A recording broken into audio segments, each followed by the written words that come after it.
Okay, today we are going to be talking about airway management. Now, if you've ever taken a course like this before, might feel a little redundant, or if you've already gone through your respiratory chapters, might also feel a little redundant, but there is some pretty important information through here. So with that said, let's get going. Okay, so ABC, airway, breathing, circulation. Airway is first on that list, right? So the primary component of caring for patients is ensuring they can breathe adequately. People can't breathe well, they tend to develop, a case of deadness fairly quick. Now, when the ability to breathe is disrupted, we have oxygen delivery to tissues and cells being compromised. So we are now hitting hypoperfusion. We are lacking the perfusion necessary to keep the body alive, okay? Remember, everything in this field comes back to perfusion. So if we aren't perfusing, or a patient isn't perfusing rather, we're not setting them up for success and we're not doing our job adequately at this point. And then oxygen reaches body tissues and cells through breathing and circulation, right? That's how we get that oxygen in. So a little A&P, right? So if we look at this diagram here, we can split our airway into an upper and a lower airway, with the upper dividing line being this larynx right here. So the voice box, essentially, for layman's terms, right? But our upper and lower airway. So our upper airway includes our nose, mouth, right, and the pharynx. Or you might even hear me say the pharynxes, because we can break that pharynx into 3 different subsets here. But regardless, the pharynx is that hollow muscular tube in the back of the face. It's the point that your nasal cavity connects to your oral cavity, which then will extend to what we call the laryngopharynx, which is the space above the larynx. Now below the larynx, we have the lower airway, right? So we have our trachea that extends down. That's that cartilaginous ring part, right? Our windpipe. And then from there, that will split. Now an important note, the split point is known as the carina, however you want to say it, but the carina. That is the point where we V out into a left and a right bronchi. Now those bronchi will then further narrow down into what we call bronchioles, right? So kind of like a tree. If you imagine this like a tree branch, you see the big limb coming off the trunk of the tree, starts thick, gets narrower, narrower, narrower, until it gets to the end where we have the seeds. Now the seeds, when we're talking about our lungs here, is actually going to be these guys, the alveoli. Little kind of, I imagine them as little clusters of grapes, right? But these little grape clusters that live at the end of our bronchioles, which is where we have the oxygen CO2 exchange happening via that diffusion process. And that's all through the capillary networks that wrap around those alveoli. So remember, arteries leaving our body will become arterioles, which will then line up with capillaries or attach to capillaries where we do the gas exchange. And then from there, those capillaries will turn into venules, which will become veins to return that deoxygenated blood back to the heart to be recycled through the lungs, okay? Now, important to note, I know we're talking airway. This process happens everywhere in the body, okay? Now, I've commonly seen students really struggle with that concept because like, yeah, capillaries in the alveoli, that's only half the battle. Right? Maybe if you want to get even more particular, it's probably like 1/3 of the battle. Outside of just getting the gas exchange, I'd say it's more of 1/3 of our capillaries available, okay? So respiratory system as a whole consists of the structures that make up the airway, help us breathe. Another way to say breathe is to ventilate, okay? Ventilation is the physical action of breathing, okay? And then the airway is divided once again into an upper and a lower. So I already kind of kicked this horse, but let's keep going. So upper airway, for if you want more of a word association to this, nose, mouth, oral cavity, pharynx, larynx. So the upper airway's main function is to warm, filter, and humidify the air as it enters our body, right? Now, we're not going to talk about it too much here. We might see an angle of it, and I'll bring it up. But we have what are called turbinates in our nose on either side of our septum, right? So we have a left side of our nose, right side of our nose. Now these turbinates are essentially extra grooves that force air in our nasal pharynx, or nasal cavity rather, force air to travel through and touch a lot of our tissue. By touching a lot of our tissue, we're actually passively warming this air with the surface area inside of that cavity. Okay, so it warms it up. That's also part of the reason we have nose hairs, right? To help filter out some of the stuff we're breathing in. Now, as I mentioned before, the pharynx, the muscular tube extending from the nose and mouth to the level of the esophagus and trachea, right? So from the behind the nose to about that larynx point, composed from top to bottom of the naso, oro, and laryngopharynx here. Yeah, so this is those turbinates. You can kind of see them here, those finger looking deals in there. That's just extra, basically we're forcing air to touch more of our body to warm it up. But the nasopharynx at the top, oropharynx, and then laryngopharynx, we're looking at this from a coronal view, okay, coronal view, and then we're going to be looking at from a posterior to anterior perspective. Now, the nasopharynx filters out dust, small particles, and then warms and humidifies air as it enters the body, like I've said. The oropharynx is the posterior portion of the oral cavity. Okay, so that's going to be, when you look at the back of your throat in the mirror, that's your oropharynx. You're seeing the oropharynx itself. And then the epiglottis is superior to the larynx. The epiglottis is an important piece of anatomy, which you can kind of see here. Okay, not to be confused with the uvula, but the epiglottis there, it has a pretty important job. When we swallow, it covers our trachea. So that way we're not getting food or water or whatever you're eating into your lungs. It's going down the esophagus instead of down that windpipe there, okay? Going back to this image just for fun facts. The uvula, if you did not know, doesn't just dangle there. It does have a job. Its purpose is to stop things from going from the oral cavity up into the nasal cavity, right? So it's kind of that dividing line, or excuse me, I maybe even view it as more of like the guard of sorts for our nasopharynx. Yeah, so oral cavity, right? So as we're looking straight into the back, this is the oropharynx in the back, right? But we have the uvula, tongue, and then gingiva being the gums there, right? But that is what makes up the oral cavity. Remember, our oral cavity is important for bringing air in. It's one of our two avenues, okay? So nasal cavity, nasopharynx. Well, nasopharynx will connect into here. We have our oropharynx, nasopharynx. Excuse me. We have the laryngopharynx going on as well, just above that larynx. Now from the front, the larynx, composed of three different structures. First one being the hyoid bone, okay, tiny little bone, fairly resilient, but a tiny little bone. Below that, we have our thyroid cartilage. The thyroid cartilage, another way to frame that or to think of that is the Adam's apple. Okay, it's a set of tissue, or it is a tissue type that V's forward anteriorly. So that forms the Adam's apple. Now, skipping a soft structure, moving to the next hard structure, moving down, we have the cricoid cartilage. The cricoid cartilage is the next big ring you'll feel just below that thyroid cartilage. Easier to feel in males just because obviously the thyroid cartilage pokes out a little bit more. It's a little bit easier to identify. But in between that site is what's known as the cricothyroid membrane, okay? It's the membrane that connects the cricoid to the thyroid cartilage, so cricothyroid, and then it's a membrane, so it's a thin kind of tissue set. That's actually a very important space outside the EMT basic scope. That is where, you know, if you watch the movies and they cut the neck and put the straw in there, which don't do that, right, unless you have the right training, but that's what's known as a cricothyrotomy. That's what we will do. We will cut into that and we will put a tube so we can breathe. This is aggressive ALS airways above your scope, but if you're someone who's taken your basic to maybe become a paramedic, that's the big reasoning we want to make sure you're aware.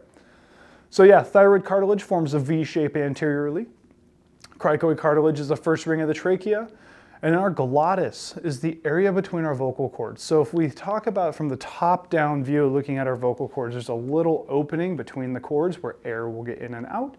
Okay, our vocal cords obviously is going to be what produces the sound of speech. But that opening is known as the glottis or the glottic opening.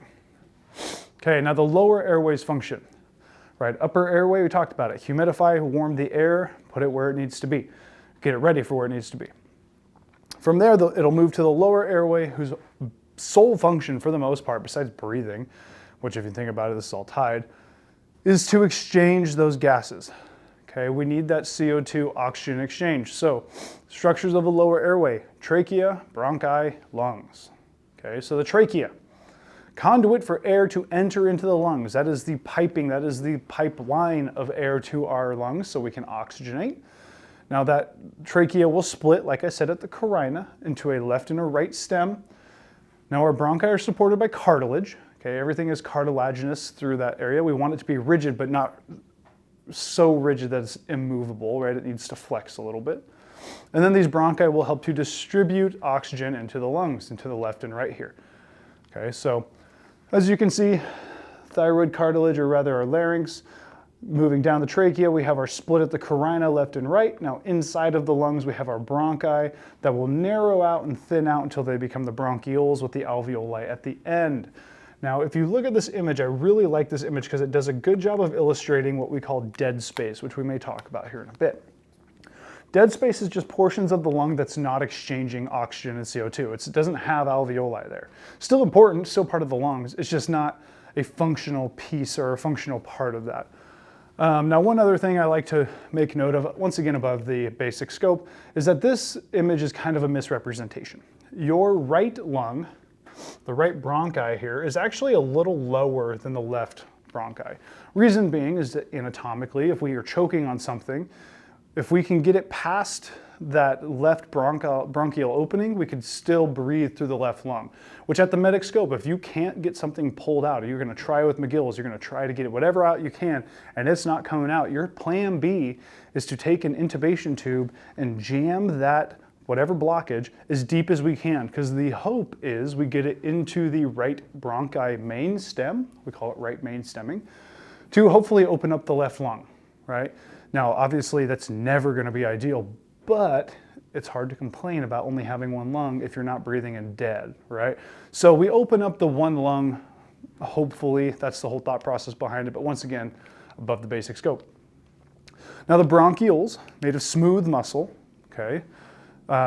We obviously have no control over the opening and closing of those, but smaller bronchioles then connect to the alveoli, which is where we have that oxygen CO2 exchange via diffusion, okay? With oxygen being transported back to the heart to be distributed through the bloodstream right to the rest of the body. So remember, we have that oxygenation, or that, respiration. We have external and internal respiration. External, breathing air in, exchanging it in the alveoli in the lungs. Internal respiration is that same process, right? The distribution of CO2 and oxygen, or that exchange rather, but that's going to be more systemically, so across the body. Now, also inside the thoracic cavity, we have a couple of pretty important structures, right? Our heart being a big one, but then our great vessels. The aorta, the biggest artery in our body, aorta, artery. And then the vena cava, however you want to pronounce it. We have a superior and inferior variation of that. And that's going to be the return of deoxygenated blood to the heart at that time. So superior vena cava is going to feed from the upper extremities in the head, inferior vena cava, lower extremities and abdomen. That's where they will recycle back through into the heart so that we can reperfuse and get that sent out.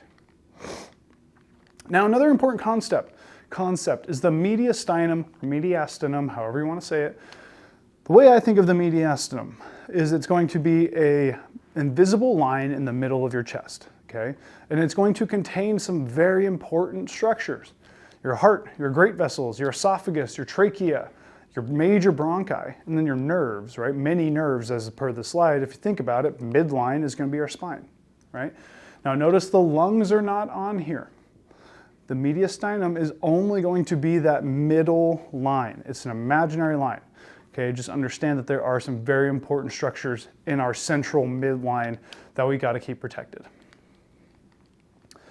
Now, when we talk about airway, we also got to talk about breathing, right? The physiologic process of breathing. So, our respiratory and cardiovascular systems are going to work together in conjunction with each other, okay, right? Because we want to be able to oxygenate the blood and then move the blood forward. But this ensures a constant supply of oxygen and nutrition to the cells. It also removes carbon dioxide and waste products. So remember to perfuse, the perfusion triangle, for lack of better terms, the three big things we need, okay? Oxygen, sugar, waste removal. The perfusion triangle is something totally different now I'm thinking about it. But the three big things we need to perfuse is oxygen, sugar, waste removal. If we are missing one of those three components, we are not perfusing well. Now this brings an important note. Now this is the breakdown of each individual process, but they work in tandem and in conjunction with each other. So ventilation is a physical action of breathing, expanding the chest, stretching diaphragm down, bringing air into the chest. okay? And exhaling by relaxing. Oxygenation is the process of loading oxygen molecules onto hemoglobin molecules in the blood, right? So when we do that gas exchange, when the oxygen molecules link to the hemoglobin, that's oxygenation. And then we have respiration, which is going to be the exchange of CO2 and oxygen, okay? Which happens, like I said, all over our body and the lungs as well. And we can break that down into internal and external respiration. External respiration has to do with the outside world, so breathing air in from the outside, okay, and then exchanging that in the alveoli. Internal respiration is the exchange of capillaries to cells throughout the rest of our body, okay? And then for reference, so you guys know, I recently saw a video about this actually. When those arterioles get small to those capillaries, they are so small, in fact, that these red blood cells are almost going through single file, okay? So it happens very quickly and everywhere, but we have tons and tons and tons of them, right? It's so small that you're identifying and moving red blood cells in a single file line, right? Versus if I just looked at blood on a counter, I'm not gonna be able to see one individual red blood cell. So keep in mind how tiny these are, which should make sense as to why we have so many. So ventilation, like I've already said, physical act of moving air in and out of the lungs. So inhaling is our active process, right? Take a breath in, the chest expands, intercostal muscles contract, our diaphragm contracts downward, okay? Generating a negative pressure in our thorax. We are negative pressure breathers at baseline, which is why we'll talk about it. When we use our BVM, we are providing positive pressure ventilations because we're forcing air in rather than the change in atmospheric pressure. That's actually what causes the change of, or the breath for us, okay? Is that around us, there's always ambiently atmospheric pressure. And there's also pressure inside of our chest. So when we take a breath, we are actually, by the expanding that space, creating less available pressure in our chest, which causes air to essentially flood in. It's the same thing as if you were to take a pool and punch a big hole in the bottom. Water is going to start piling into there because there's that excess space, okay? Well, then we start to get to that uneven portion and we start to breathe out, but I digress, we'll get to it. So lungs require the movement of chest and supporting structures to expand, okay? A couple of concepts to remember, one in particular, partial pressure, the amount of gas in the air or dissolved in the blood, right? So we always have partial pressure around us as well as inside of us. And then oxygen and CO2 both diffuse until partial pressures in the air and blood are equal. Okay, we want to keep that balance. So here we go. Right, now to exhale, well, we'll get to. Inspiration delivers oxygen alveoli. So remember tidal volume, the amount of air per breath. And then kind of backtracking to a concept I talked about earlier in this slideshow, dead space. Right, so the areas of the lung where there's no alveoli, it's still tissue, lung tissue, and important to keep alive, but it doesn't actually have that gas exchange capability. Now, exhaling. So inhaling, once again, chest expands, diaphragm pulls down, chest is big. To exhale, you just relax, right? And by letting everything go to its normal state, it forces the air out. And it's because realistically at that point in time, the chest pressure inside of us is higher than the atmospheric pressure. So it works in kind of a reverse order to when we breathe in, and it just lets that passively leave. So remember, inhaling is active, exhaling is passive, okay? And then, yeah, so diaphragm intercostals relax, and then the smaller thorax will then compress air, so it should be out of the lungs. Okay, now regulation of ventilation involves a series of receptors and feedback loops. Our body uses more than just, I need air or I don't need air to breathe, okay? It actually uses things like pH. Carbon dioxide, CO2, is an acid when it's in our blood, okay? So our body works really, really hard to manage that pH to make sure that we're not too acidic or too alkaline. So the presence of CO2 is actually what stimulates our breathing, right? So the failure to meet the body's need for oxygen may result in hypoxia, and a lot of this is based on pH changes in cerebral spinal fluid. Right? That's where we have what are called chemoreceptors, chemo like C-H-E-M-O receptors, that will read that CO2 so that it can stimulate our breath. Now, I don't really like hypoxic drive being introduced here. When we get to respiratory, we'll talk more about it, but typically seen in patients with end-stage COPD. Essentially what's happening with these folks is that they have such bad alveolar destruction just from years of abuse, i.e. smoking is the big one, that their body no longer registers CO2 as the primary drive to breathe. Reason being is that they're damaged, alveoli are so damaged that they're almost constantly retaining carbon dioxide. Well, if you're constantly retaining carbon dioxide, your body is going to be trying to breathe all the time, which is just obviously not a normal thing. Not breathe all the time, but breathe at higher rates rather all the time. So these people will actually have a neurologic shift, and they will start to register the amount of oxygen in their blood versus CO2. But like I said, we'll talk about it when we get to respiratory. So oxygenation, process of loading oxygen molecules onto hemoglobin in the bloodstream. Okay. Now this is going to be required for internal respiration to take place. It does not guarantee it's happening, right? We can't guarantee we're dropping off oxygen where it should be, but this is the facilitation of that. Okay. And then ventilation without oxygenation can occur where oxygen levels have been depleted. All right, so think about people who are like high on mountains, right? Like Mount Everest. There's not a lot of oxygen around up there. The air is thin, quote unquote. Okay. Now, when that happens, we can breathe all we want, but if there's no oxygen in the air, we're not going to be binding any oxygen to hemoglobin. Okay, so we have a VQ mismatch, ventilation to perfusion mismatch. Now, respiration, like I said, the actual exchange of oxygen and CO2 in the alveoli and the tissues of the body. Okay, so the cells will then take that energy from the nutrients through metabolism. So our body will break down and use oxygen, and anaerobic metabolism, aerobic metabolism, anaerobic if there's less oxygen available. Okay, so external respiration brings fresh air into the respiratory system, exchanges CO2 and oxygen between the alveoli and the blood in the pulmonary circuit, right? So remember our pulmonary capillaries, our pulmonary circuit gets a little bit wonky comparatively to the rest of the body. As long as you remember arteries go away from the heart and veins go towards the heart, you should be okay. But where it gets dicey is the oxygenation. The pulmonary circuit is where the pulmonary arteries are deoxygenated because the arteries going away because they're going to the lungs, right? Versus the pulmonary veins returning are oxygenated because they've had that process, okay? Now remember, this all happens through diffusion, so area of high concentration to an area of low concentration, right? And so the way I kind of imagined it and made sense of it in my head is I imagine I'm at a concert, right? I'm shoulder to shoulder, there's a bunch of people, and then I see the light come down, I hear the angels singing, and a big gap opens up in front of me. So of course, naturally, the first thing that I'm gonna do is step into that gap. I'm going from an area of high concentration of people to an area of low concentration of people. And the same thing happens in our bloodstream when we exchange these molecules. We breathe in, there's a bunch of oxygen. Those oxygen molecules say, man, I'm sick of this. I've been around these other oxygen molecules forever. I don't want to be around them anymore. They look through that alveoli into the capillary and say, wow, there's a lot of CO2, but no oxygen. I'm going to go over there, right? But every oxygen has the same thought, so they all herd mentality and get over there. Inversely, at the same time, CO2 is having the same conversation. I've been in this bloodstream with these other CO2 molecules for a long time. I want to leave. They look across that alveolar, the capillary, right, into the alveoli itself and say, oh, there's oxygen but no CO2. And then they all skip over to where there's no CO2, right? Then they're escaped and we just refresh that cycle constantly. Now, internal respiration, same concept. CO2, oxygen, diffusion, right? High concentration to low concentration, but this time it's happening in our cells.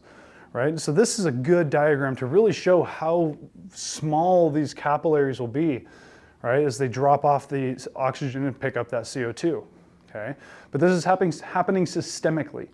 Every cell in our body needs oxygen, so we need to perfuse everything, right? So it's not just in the lungs, like I was saying. Now, some patho for respiration, okay? So factors in the nervous system that can affect our ability to exchange air. Okay, so chemoreceptors, right, they monitor a few things, our oxygen, our CO2, our hydrogen ions, and our pH of cerebrospinal fluid. Carbon dioxide and hydrogen ions act as acids in our blood. So the cerebrospinal fluid and those chemoreceptors will double check that, right? They're the ones that are kind of verifying what our pH is at all times because we want to live at somewhere between 7.3 to 7.4, okay? But provide feedback to our respiratory centers as well. This leads me into the VQ ratio, VQ mismatch, ventilation to perfusion. I didn't pick the letters, I don't know why. But ventilation to perfusion, so air and blood flow must be directed to the same place at the same time, with ventilation and perfusion being matched. We want to utilize the air we are breathing. Okay? Every oxygen molecule we breathe, we want to use as fuel. So if we have a mismatch there, either I'm choking on something, there's nothing stopping my lungs from working other than I can't get air to them. That's a ventilation problem. Inversely, I can breathe just fine, but if I have a pulmonary embolism, I'm not perfusing because I can't exchange blood. That's a Q problem, right? So a change on either side is going to cause issues. So failure to match is the cause of most abnormalities of oxygen and CO2 exchange. Now, in these mismatches, gas exchange does not take place. So at that point, downstream, right, if we think of the next steps, O2 in the bloodstream goes down. Carbon dioxide's recirculating, okay? We are becoming more hypoxemic. Now, there are different factors as well that can affect our ability to breathe, ventilate, right? So there's intrinsic and extrinsic factors. With intrinsic factors being things like infections, like pneumonia, right? That's going to affect my ability to breathe because I can't perfuse. Or allergic reactions, right? If my throat swells shut, that's a ventilation, not a perfusion problem. Or if I'm unresponsive, with fun fact, the most common airway obstructor in an unconscious person being their own tongue, which is why OPAs are so important. And then we have extrinsic factors, things like trauma, right? Physical changes to the body due to whatever mechanism we are around. Now, as far as respiration, we have a couple of different factors as well, external or internal. External factors, atmospheric pressure or the partial pressure of oxygen around us, right? If that's off, we're not going to be able to use it. Versus internal pneumonia, PE, COPD, those are going to be different reasons why we are not exchanging oxygen within our lungs effectively. So, circulatory compromise. Now, trauma emergencies can obstruct blood flow to individual cells and tissues. So things like pneumos, popped lungs, right? Either simple or a tension, right? Remember, a tension pneumothorax is when we have pressure building up in our chest cavity itself, which is putting pressure on the heart and on the great vessels, so we have less blood being sent out and less blood returning to the heart to be reoxygenated. But things like an open pneumo, right? We have an opening from the chest wall. The vacuum of our chest is compromised. At this point, we're going to have a drop in circulation of oxygen because our lung is not expanding. If it's not expanding, it can't help us. We can't oxygenate it. And then hemothorax is so blood in the chest, and then hemopneumo, air and blood. All similar reasonings, right? Just depends on what's causing the lung to crumple there. So other causes, right? Blood loss. If we don't have blood to circulate, it's hard to get it oxygenated so we can perfuse, right? So losing a lot of blood hurts us a lot downstream. Things like anemia, having a red blood cell shortage, which can also be an iron deficiency because that helps create red blood cells, okay? But if we don't have red blood cells, or as many, we're not binding as much oxygen. And then hypovolemic shock or vasodilatory shocks, we have less blood circulating, right? Hypovolemic, obviously we're bleeding externally or internally, but we're bleeding, so we can't use that blood. Or vasodilatory shock, where our vasculature widens and dilates open, so the pressure goes down. If pressure goes down, we're not circulating as much blood as we could effectively or efficiently. So some different assessment stuff. So aerosolizing generating procedures. This was a big deal when I first started. I started working in the field in the beginning of 2020. Obviously with COVID and all the molecules, we had to make sure we were aware of what's going to create some aerosolizing or small molecules of droplets to be spread around the air around us. But things like CPR, nebulizers, endotracheal intubation above your scope, or CPAP, all of those run the risk of putting these droplets in the air. Okay. Make sure you understand 12 to 20 breaths per minute, that's normal. I would heavily recommend you guys spend time in normal physiology, because the better you understand normal physiology, when the body stops working well, you're going to understand why. Okay, it should be doing this, but this is happening, so it's not now. Okay, but if the better you understand normal, the easier abnormal becomes to find. Okay, we want regular patterns, inhale, exhale. We want bilateral, clear, equal lung sounds. And extending to that, regular, bilateral, equal chest rise and fall. We want both lungs working to the best of their capability. okay? And then we want to make sure they're taking good breaths. They're not breathing really shallow, okay? Now on the abnormal front, less than 12, more than 20, that's not normal, right?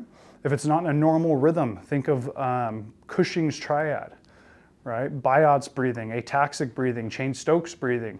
All of those are irregular breathing patterns, okay? Diminished, absent, or noisy auscultated breath sounds. Anything that's not clear and vesicular bilaterally is abnormal, okay, with different meanings associated to different sounds.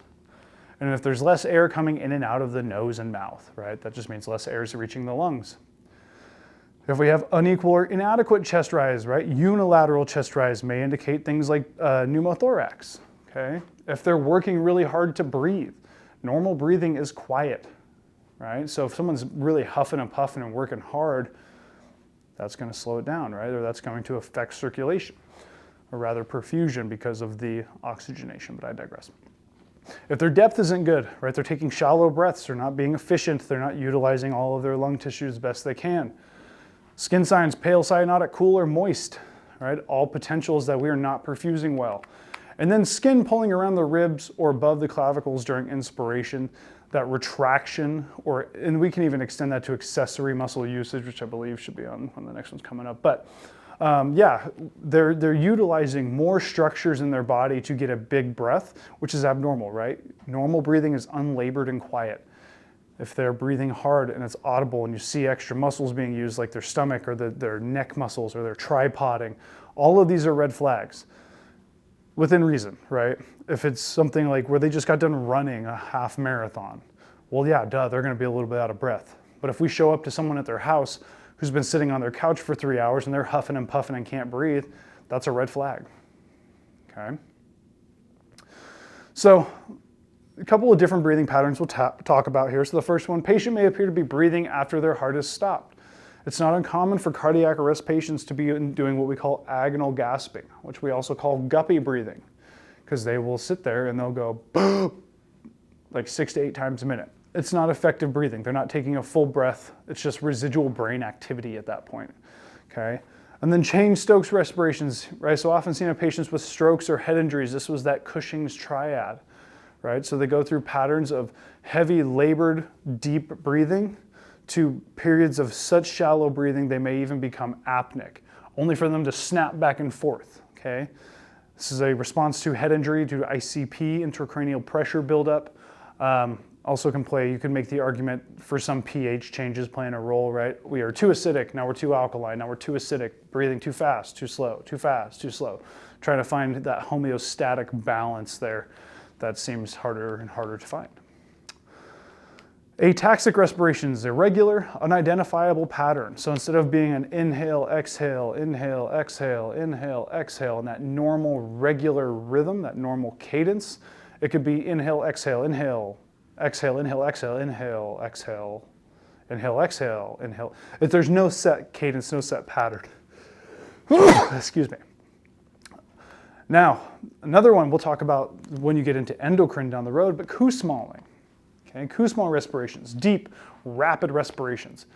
We typically see this with DKA or diabetic ketoacidosis patients because their sugar is so high. Well, sugar in our body is also viewed as an acid. So our brain doesn't know what's going on. It just says, wow, our pH is really high. We should breathe harder and faster. Let's get all of that CO2 out.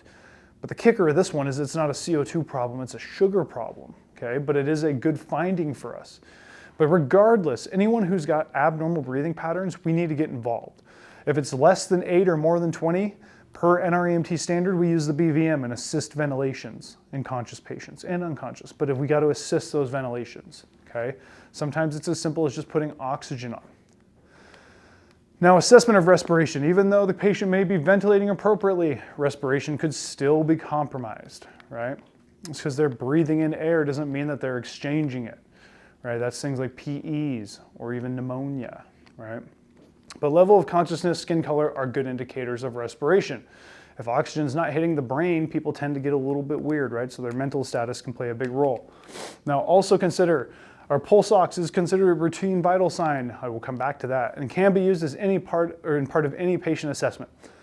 Remember, the SpO2 is limited, okay? It is not the end-all be-all perfect device.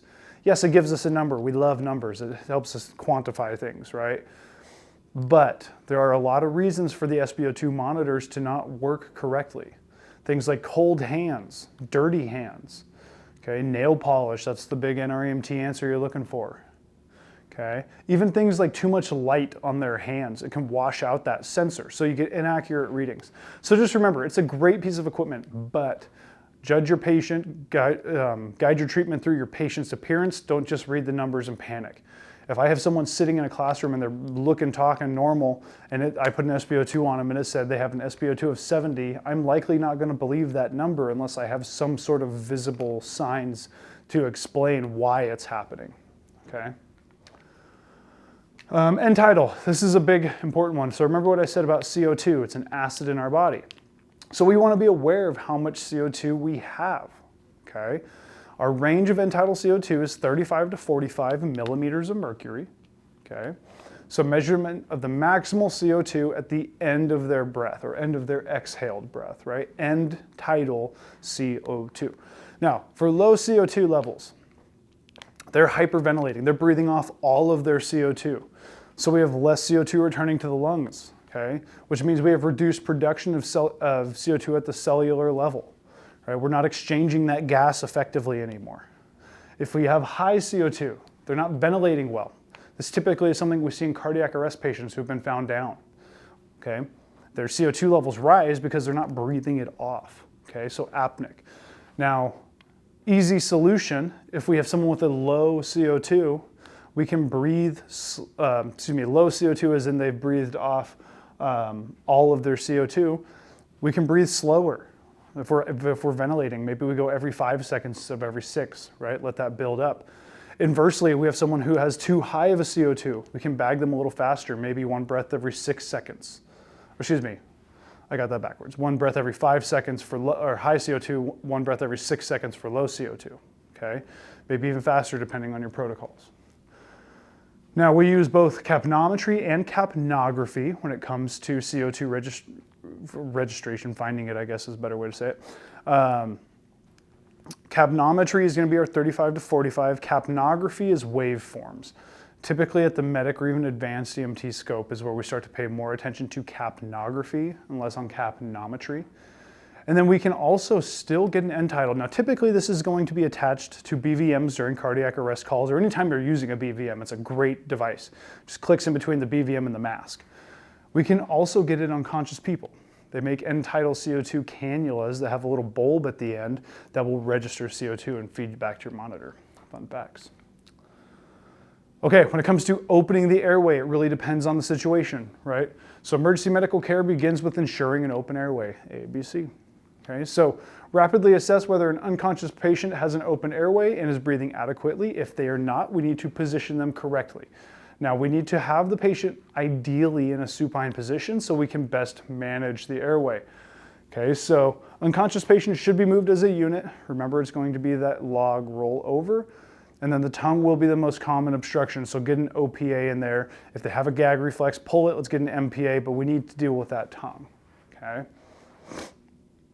If it's gonna be something where we're not worried about trauma, we're not worried about the C-spine, you know, somebody maybe sitting in a chair that we move down to the floor, we can use the head tilt chin lift. So bring the head back, chin up, that's going to naturally align that airway, okay? For patients who have not sustained or not suspected any sustained trauma, like I was saying. Okay, so with the patient supine, position yourself at the patient's head, heel of one hand on the forehead, firm back pressure with the palm, fingertips on the lower jaw, and it's going to be just a rotation. Okay, lift the chin up and the entire jaw. Now, watch their head. They could slip down, but we want to maintain that. If we're worried about trauma, we want to do a jaw thrust. Okay, if you're curious about the jaw thrust, you can check out some of our other videos. We'll show you how to do it. But if you suspect cervical spine injury, use this maneuver. So kneel at the patient's head, place your fingers behind the angle of the lower jaw. So we're finding the point where we have that jaw curve. We're going on the up and down if they're standing, right? We want to put our 2 fingers there and force the jaw forward. We're essentially giving them an underbite, okay? But by doing that, we're pulling the tongue forward. We're getting that off and hopefully opening that airway effectively. And then you can also, if you're at the head, 2 fingers behind, lift the jaw, and then put your thumbs, if you have big enough hands, on the chin, so it's a lift and a push. That way we're opening the mouth and getting that jaw forward. For opening the mouth, anytime we open the mouth, things like OPA for unconscious people, obviously. Like OPAs, for example. Even if the airway's open, mouth may be closed. So we got to use that cross finger technique. So if the patient's in front of me and I'm standing at the head, pointer finger goes on top teeth, thumb goes on bottom teeth, and we push them apart, okay, in a crisscrossing motion. Now we do this so that if they end up biting down, our fingers will kind of spring back and we can get our finger out of their mouth. Okay, last thing we want to do is 2 fingers, they clamp down, now we got our hand stuck in someone's mouth and lots of problems. Okay, so here's an example of that jaw thrust. Okay, suction. Now you must keep the airway clear to ventilate, right? We don't want to breathe blood, we don't want to breathe vomit back down into the lungs, cause aspiration, which is basically breathing anything not air into our lungs, okay? Now as far as suction devices go, there's a range. There's portable hand operated and then fixed equipment, right? So this will be a hand operated, you put the tube in their mouth, you pull this little trigger here, or squeeze the handle, it pulls suction into this canister.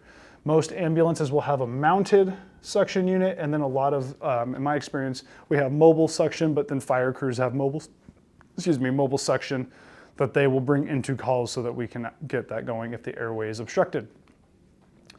Now, a portable or fixed unit should have wide bore, thick wall, non-kinking tubing to make sure that we are not compromising the patient beyond where they're already at.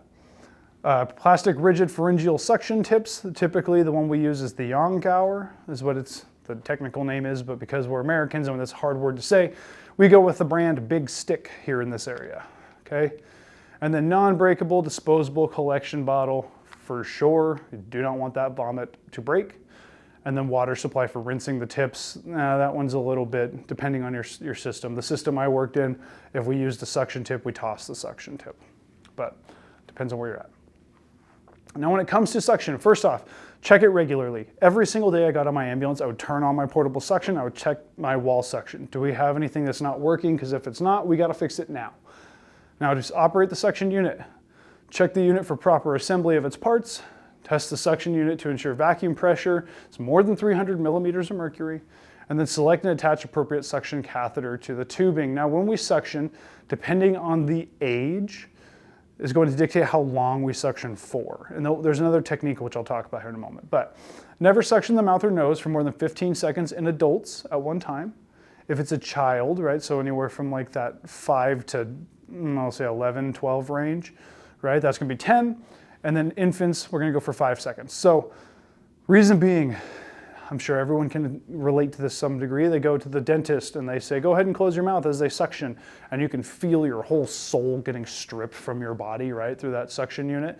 Well, that can eventually make them hypoxic. They start sucking the air, or we can start sucking the air out of the patient's lungs.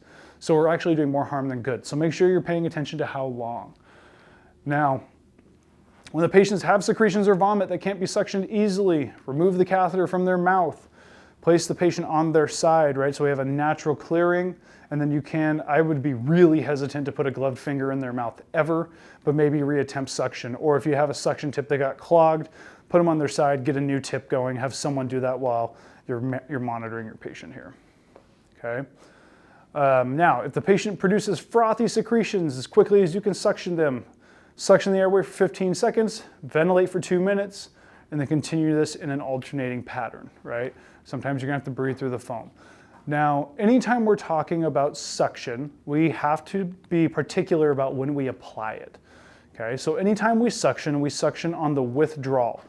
A couple of reasons. So we're gonna put the catheter in their mouth, I will then activate suction, and as I'm pulling that out of their mouth in circular motions, I will then be activating suction.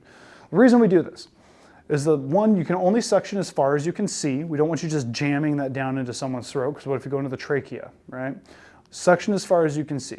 Second thing, the reason it's always on withdrawal is that the last thing we want is you to activate suction in like a vacuum when you're vacuuming out a vehicle, right? And it gets stuck to everything.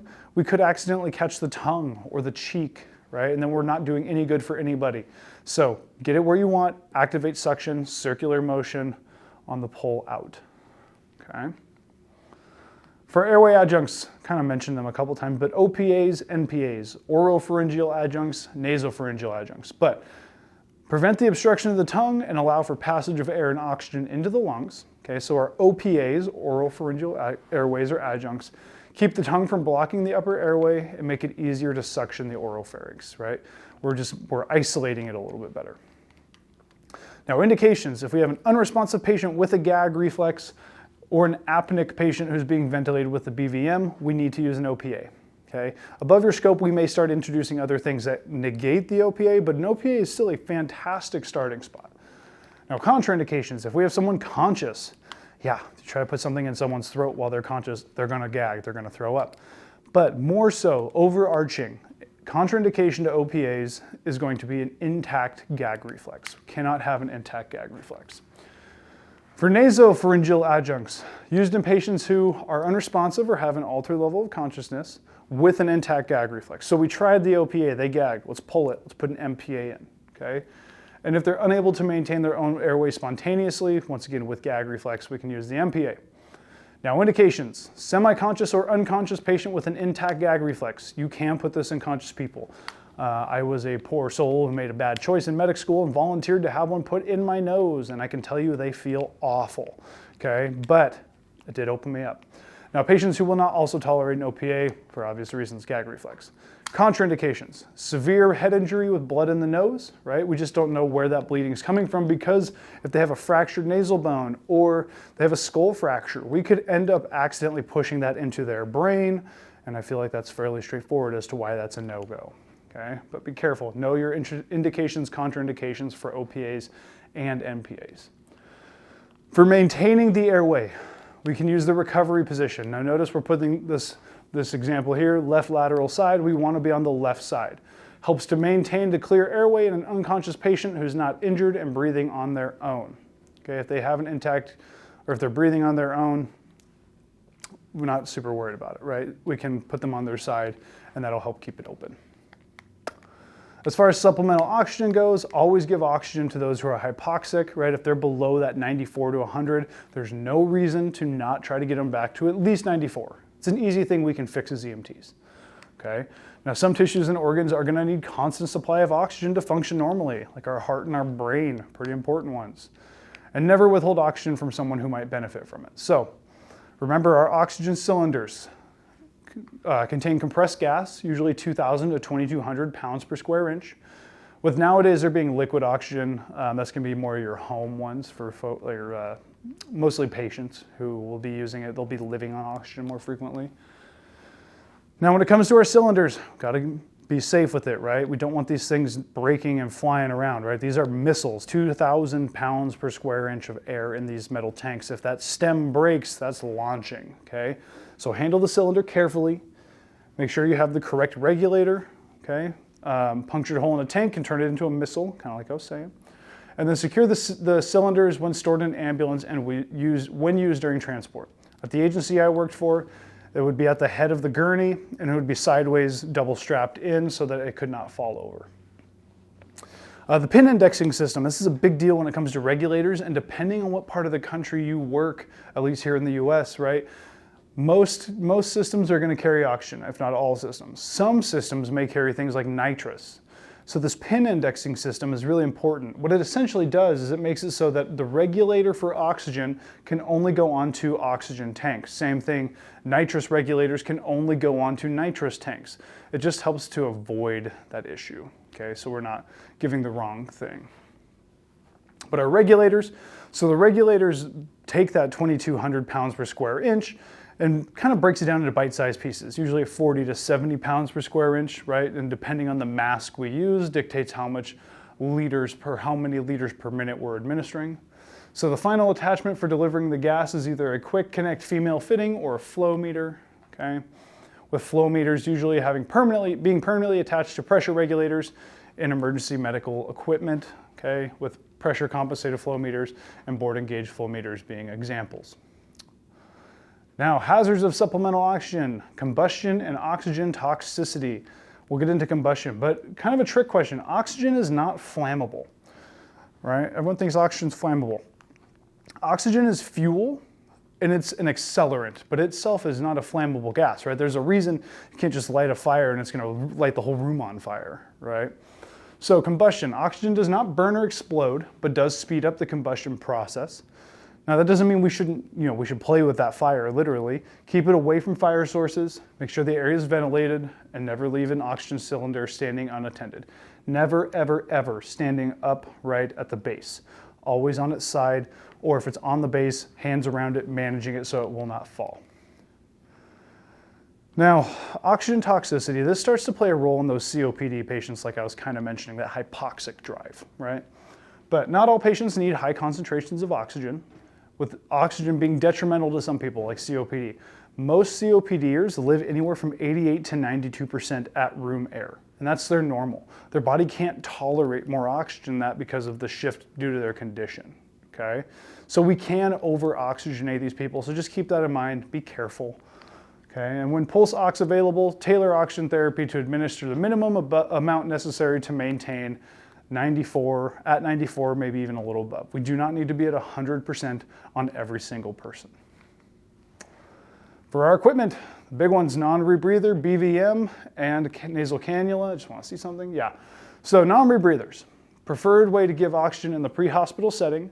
So patients who are breathing inadequately but are suspected of having hypoxia, right? So they have a respiratory drive. They're just not getting enough oxygen. So we can assist them there. Combination of mask and a reservoir system, reservoir bag. You got to make sure that bag stays inflated. That's the air they're going to be breathing. If it's not inflated, we're not really giving the patient much, not doing them much good. Okay, now make sure the reservoir bag is full before placing the mask on the patient. Adjust the flow rate so the bag does not collapse. And when oxygen therapy is discontinued, remove the mask. The flow rate for a non-rebreather per NREMT standards is 10 to 15 liters per minute. Okay. Nasal cannulas deliver oxygen through two small tube-like prongs that fit into the nostrils. Okay, so can provide anywhere from 24 to 44% oxygen when the flow meter is set to 1 to 6 liters per minute. So here's your hint, 1 to 6 liters per minute is going to be the range for a nasal cannula. So we use this for mildly hypoxemic patients. Patients who breathe through their mouth or has a nasal obstruction will not benefit, right? This goes in their nose. So we got to make sure they're getting that through. We want them breathing through their nose to bring that into the system. And then if we anticipate a long transport, you can consider using humidification. I would make that very protocol dependent, right? Whatever agency you have or work for will have preferences. Partial rebreathers, so still similar to non-rebreathers, there's no one-way valve between the mask and the reservoir, so patients rebreathe a small amount of the exhaled air. Kind of older medicine, non-rebreathers are the big one now. Skipping Venturi masks. Trach, so trachs. Patients who have tracheostomies, so holes cut in their trachea, right? Now, that's just an opening. So patients with tracheostomies do not breathe through their mouth and nose. Tracheostomy is when they have the tube. A stoma is the hole itself, okay? But notice in this image, this patient or this provider is using a non-rebreather mask just straight over that trach tube. It makes sense. They don't breathe through their mouth and nose, they breathe through their neck. So wherever their major air passage is, that's where we want to provide the oxygen. Now, trach masks cover the trach hole and have a strap that goes around the neck. May not be available in an emergency setting, right? This is going to be more management. And then improvise by using a face mask placed at the trach opening per that image. These will get pretty nasty from time to time, and we'll get a lot of gunk in there, and we would get called a lot to basically suction them out and make sure they're clean. Most people who have trachs will have some variation of home health care, or they take care of it themselves to keep them breathing effectively. Assisted and artificial ventilation. So basic airway ventilation techniques are extremely effective. Yeah, I can think of one call in particular for a gentleman got in a really bad car wreck, head-on collision. I went to intubate him, and we were moving in the back of the vehicle. We were far enough out where it didn't make sense to me to stop, so I made an attempt, and I ended up missing my tube. I got it in the esophagus, not the trachea. So what we did is we pulled it, and due to us being less than 2 minutes from the hospital at the time of when this happened, we ended up just using a BVM, and it worked, managed him into the hospital. Okay, so they work really, really well. Follow your standard precautions, right? Gloves I would wear, especially anytime we're dealing with breathers, iPro, maybe even a mask, depending. Okay, so signs and symptoms of inadequate ventilation: altered mental status, inadequate minute volume. Remember, minute volume is tidal volume times respiratory rate. And then excessive accessory muscle use, which will eventually become fatiguing, right? They'll be tired because they're using more muscles to breathe than normal. So when assisting a patient with a BVM, okay, explain the procedure. Put yourself in their shoes. If you're having a hard time breathing and someone says, I'm going to put this on your face real quick, you're probably not going to like that, right? So you can coach them through it, let them know.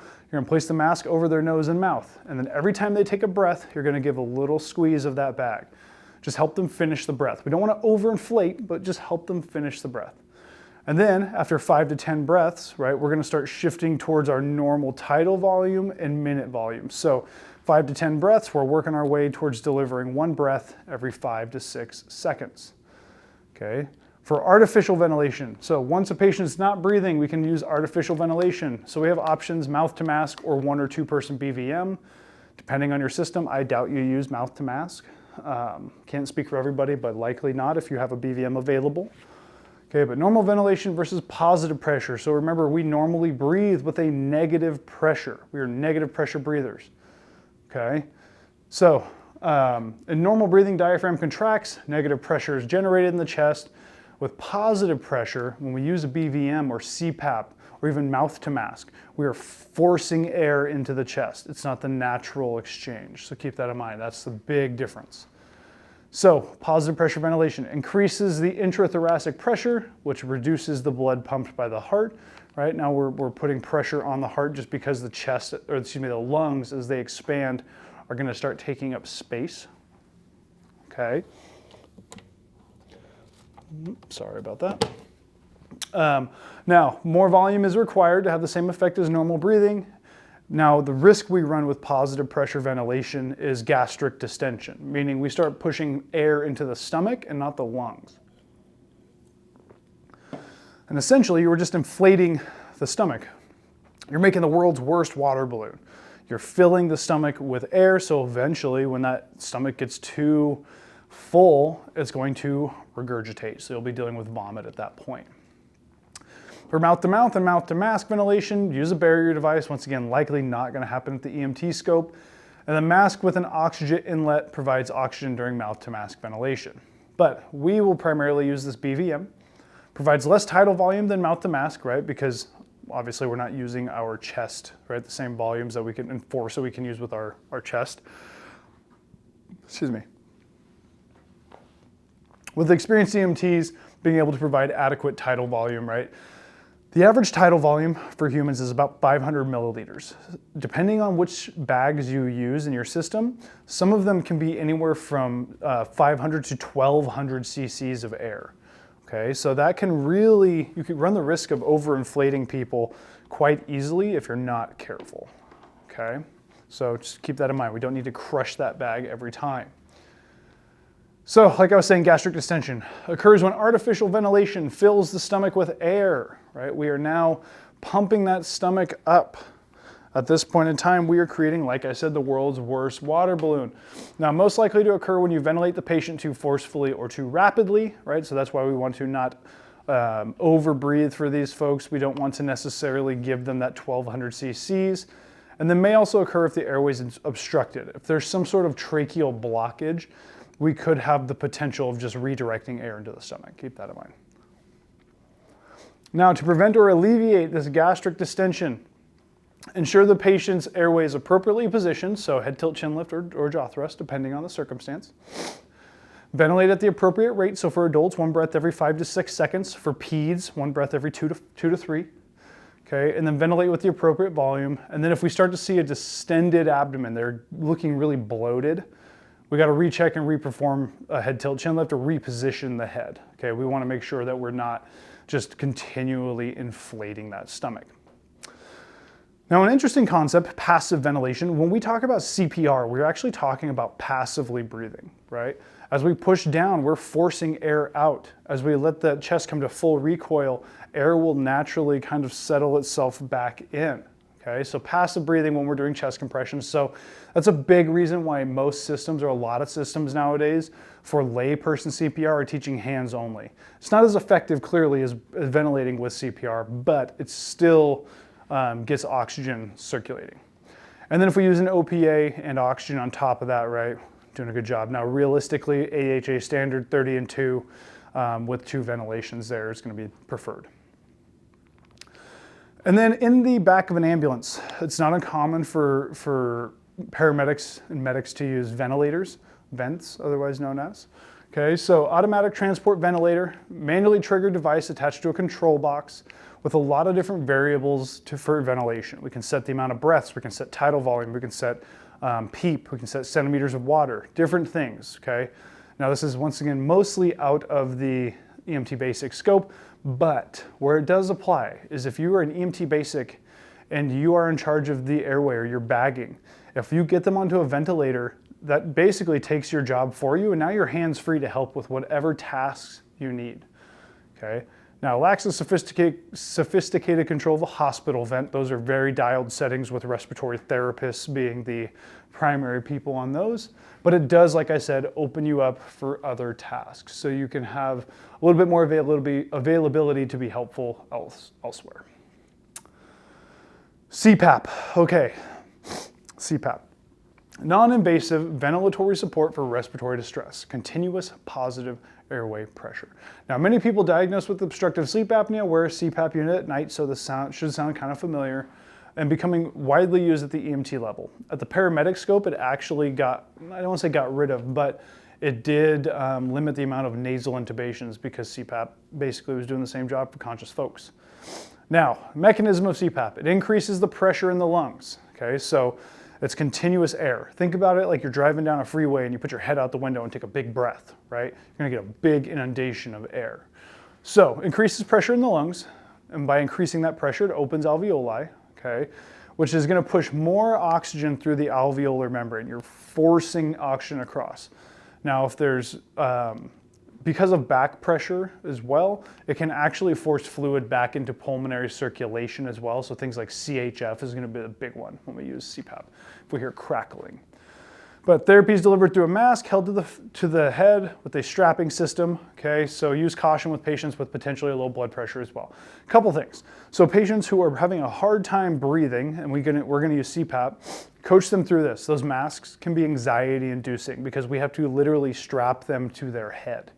Okay, they're having a hard time breathing, something on their face isn't going to make them feel better emotionally. It'll physically help them, but it's tough. But also now we're inflating the lungs, right? We're forcing the lungs to open up. So if they have a low blood pressure and we cause the lungs to take up more space in their chest, that's going to start compressing potentially on the heart and great vessels. So that's going to cause further impact to the blood pressure. Now some indications, right? Reasons to use CPAP. Patients alert, able to follow commands. Yeah, we have to be able to coach them. They display obvious signs of moderate to severe respiratory distress, with more often than not it being some variation of fluid in the lungs, so CHF, maybe even drowning type situations. Okay, so respiratory distress after submersion. If they're breathing really rapidly, it can help slow them down. Okay, and if they have a pulse ox less than 90.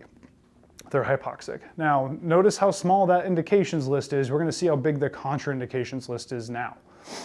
If they're in respiratory arrest, they're not breathing. It's not going to do them any good. We're just forcing a lot of air into their mouth. If they're not breathing, it's not getting in there. If they're hypoventilating, they're breathing too few a minute. They're not going to get a sufficient amount in. Okay? If they can't speak, they're unresponsive or unable to follow verbal commands. If they can't protect their airway, right? We got to coach them through it. If they can't do those things, we can't give it. If they're hypotensive, kind of talked about that earlier. If they have a pneumo, popped lung or chest trauma, we're just filling the chest cavity with air and progressing a simple pneumo probably into a tension pneumo. If they have a trach, we run the risk of dislodging that trach. If they have GI bleeding or vomiting, we're just pushing vomit into their lungs. Pretty self-sufficient or self-explanatory why we don't want to do that. Their facial trauma, the mask can cause damage. Cardiogenic shock, putting more strain on the heart, right? We're forcing that pressure down a little bit, so the heart has to work harder. If they can't sit upright, if they can't tolerate the mask, all big ones. Now, resistance will create back pressure that pushes open smaller airway structure as the patient exhales. So they're still breathing into this mask as the CPAP is going, that continuous positive airway pressure. So when they exhale, it kind of forces everything to pop itself open. Now, when it comes to setting centimeters of water, 7 to 10 is going to be the most acceptable. Typically, this is going to be a medic scope, but nowadays they are making BLS CPAP devices, which is essentially you put it onto a tank, crank that to 15 liters, and then at that point, it should be good to go. It'll be set, I believe, at 10. Don't quote me on that.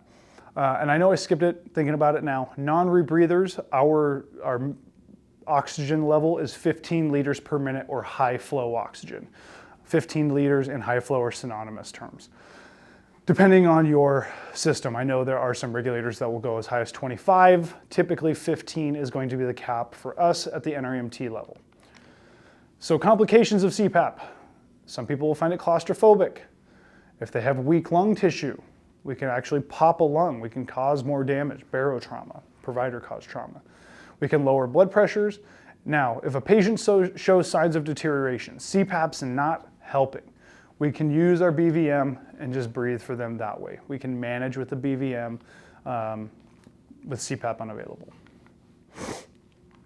So stomas and trach tubes, right? So this is the stoma, like I was saying. Stoma is the actual opening itself. Trach is going to be the tubing in it.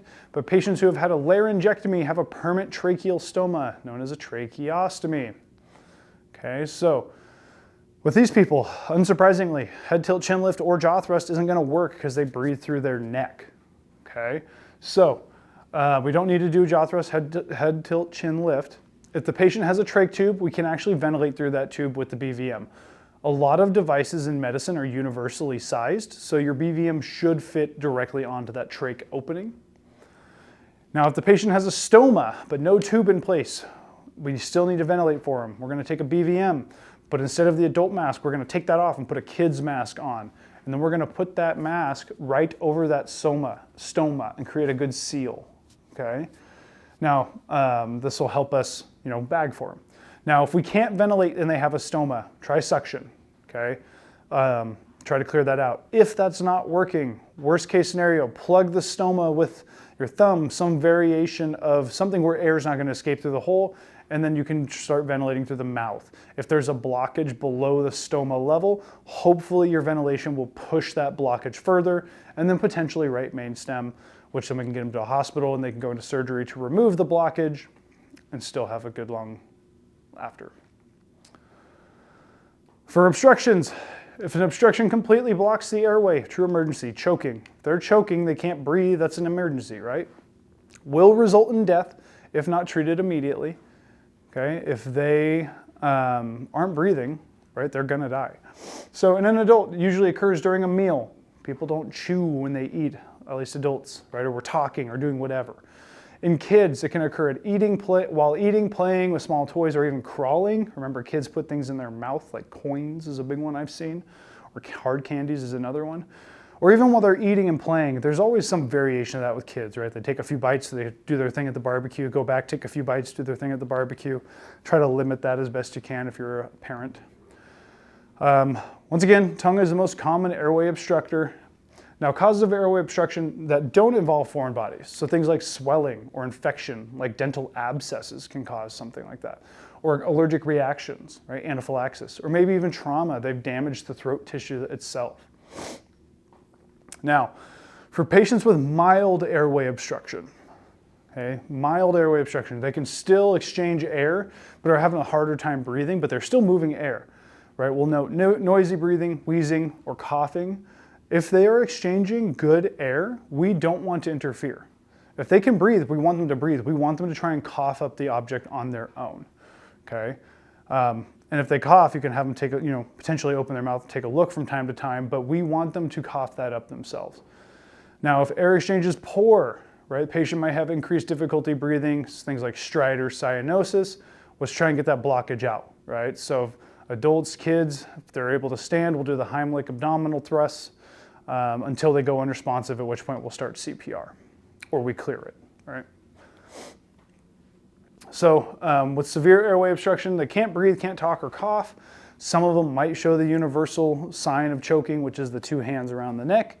So may use universal distress signal, begin to turn cyanotic or blue around the mouth, and then you'll note difficulty breathing, maybe even apnea, not breathing at all, okay? Provide immediate treatment to the conscious patient, right? So abdominal thrusts until they go unresponsive, or we clear it. If they go unresponsive, CPR once again. Yeah, so if not treated, patient will go unconscious and die. If they are unresponsive, not breathing, and no pulse, begin CPR with chest compression. Start running the code blue or cardiac arrest. So how do we clear it, right? So perform head tilt chin lift maneuver to clear tongue obstruction. OPAs go a long, long way, okay? Large obstruction should be swept forward out of the mouth with your gloved index finger if we see it. Emphasize, if we see it. We never, ever, ever blind finger sweep, because then we could end up just pushing that deeper into the mouth, okay, or into the throat. And then abdominal thrusts, most effective method for dislodging and forcing out an object. Okay, from time to time, dental appliances will get in the way, okay? Can cause airway obstructions. So crowns, bridges, dentures, braces, right, if they're broken. If we can remove them, okay? Remove the appliance before providing ventilations. If the dentures fit well, if you go to wiggle them, they don't move, leave them. If they wiggle, you can get them out quickly, okay? Remove them. If they're bleeding, right, blood is an obstructor. They can't breathe blood, they need oxygen, okay? So airway problems can be particularly challenging in patients with serious facial bleeding. Suction, it's gonna be huge, suction, suction, suction, okay? And remember, the blood supply to our face is rich. There's lots of nerve endings in your, nerve endings, vasculature, well, and nerve endings, but I digress. Vasculature in the head and face. That's why, like, if you've ever cut your scalp, it's just bleeding and bleeding and bleeding, even if it's a small scalp or small wound. Okay, and that's all because of the vasculature. We can lose enough blood from our face and head to become hypovolemic. So it will get in the way if you're not careful. Control bleeding with direct pressure. Suction is necessary. I hope I don't need to explain why we don't put tourniquets on people's necks. If you're not sure why, think it through and then we can talk. Okay, now at the basic scope, big thing that you guys will be doing is honestly helping your medic partner if you have one. Okay, with the mnemonic B magic, great for it. So let's say I'm going to go intubate somebody. The first thing I'm going to do is I'm going to put a nasal cannula on them, and I'm probably going to crank it to 15 outside of the basic scope, but I'm pre-oxygenating, getting them ready for intubation. While they're pre-oxygenating, I'll get all my stuff set up, and this is where you can come in, right? So the EMT basic will be on the BVM. They'll be ventilating that patient while I get my things ready. Okay, you might even say, be looking and evaluating that airway. Is there gonna be something that's gonna make this difficult? Hey, they're choking on this, or I see this, right? Or they're bleeding here. You might manipulate the patient, okay? So for me, when I intubated patients, I used to like to keep my gurney at kind of like a 30-degree angle, and I'd bring them up so that their head was hanging off, which would line up the airway. Okay, another thing that you can do, which is very, very helpful, as an EMT basic provider, is if your paramedic is going to intubate, things like a jaw thrust. Doing a jaw thrust while they're intubating will help significantly, okay? Or even Crike pressure, putting a little 2-finger pressure on that larynx and pushing down a little bit, kind of make it wider, a little easier to see. From there, your medic will attempt first pass intubation, okay? If that doesn't work, depending on your system, they may try again. Our system was 2 attempts before moving on, okay? If they do not get it, they will use a supraglottic airway. And once we have an airway, either supraglottic or intubation-wise, at that point we will need to confirm successful intubation. So listening to the lungs, listening to the stomach, making sure the lungs, we hear air, stomach, we hear nothing, okay? You may be asked to do that. For myself as an ALS provider, I did it myself just because I knew what I was looking for, but I can't speak for everybody. So don't be surprised. Okay, so that was the airway lecture. If you have any questions, feel free to shoot us a comment, shoot us a message. Always around, check out the other stuff, and we'll catch you next time.